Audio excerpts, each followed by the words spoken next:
Welcome to our channel. Today we how to scale your online business with Box, beginner guide step by step clearly.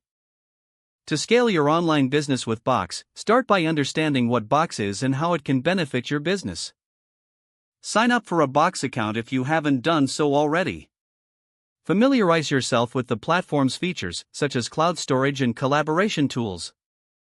Identify key areas in your business that need improvement or could benefit from better organization. Create folders in Box to categorize your business files effectively. Upload your existing documents and files to Box to centralize your resources. Utilize the sharing features to collaborate with team members or partners in real time. Set permissions for your shared files to maintain control over your sensitive information. Integrate Box with other tools and applications you use daily, such as project management and communication platforms. Encourage your team to adopt Box for daily tasks, ensuring everyone is on the same page. Regularly back up your data using Box's automatic backup features for added security. Monitor user activity and access logs to keep track of your team's interactions with your files. Leverage Box's search functionality to quickly retrieve documents when needed.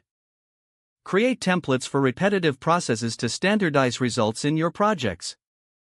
Utilize Box's version control to manage changes and track file history seamlessly. Consider using Box's automation features to streamline workflows and reduce manual effort.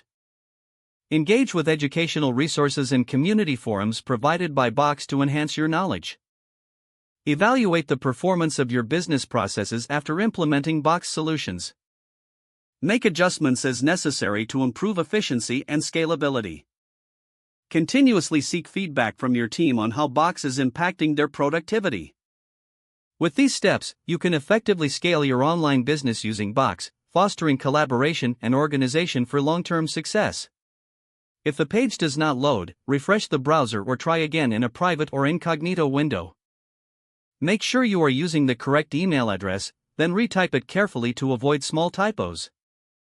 If your password is not accepted, use the reset option and create a new strong password you can remember.